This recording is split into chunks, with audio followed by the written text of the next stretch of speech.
দেখুন আগাগুলো কিভাবে কেটে দিয়েছে। চাল কুমড়ো এসছে তার আগার থেকেই।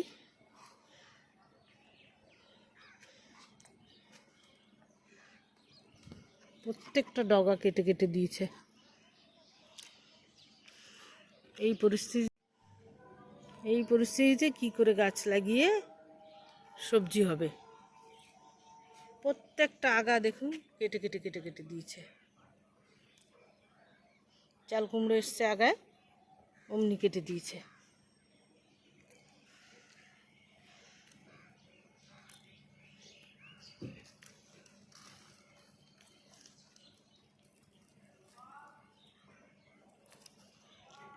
তো এই পরিস্থিতিতে ব্যবস্থা তো একটা নিতেই হতো।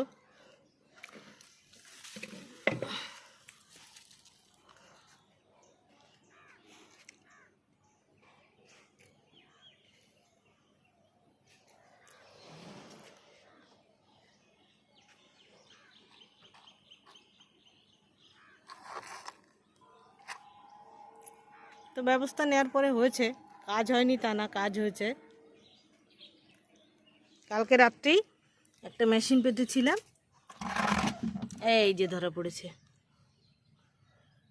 এই যে নিয়ে কেটে দিচ্ছিল সমস্ত গাছের আগাগুলো।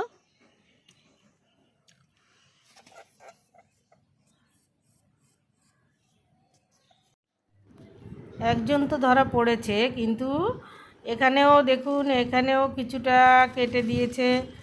তো চাল কুমড়োও এসছে, তো আরও আছে মনে হয়, সেগুলোকেও আজকেও ওই দুটো বার করে মেশিনটা পেতে রাখবো। দেখি আজকেও যদি আর দুটো একটা ধরা পড়ে। এইভাবে যে কটা আছে ধরে না ফেললে আর সবজি হবে না, সবজি খাওয়াও যাবে না। তো আপনাদেরও যদি এই প্রবলেম হয় তাহলে আপনারা এরকম মেশিন কিনে একটু আলুর টুকরো বা কোনো চপ জাতীয় কিছু দিয়ে পেতে দেবেন, দেখবেন আরামসে ধরা পড়ে যাবে। এভাবে প্রত্যেক দিন পাতলে সবই দূর শেষ হবে।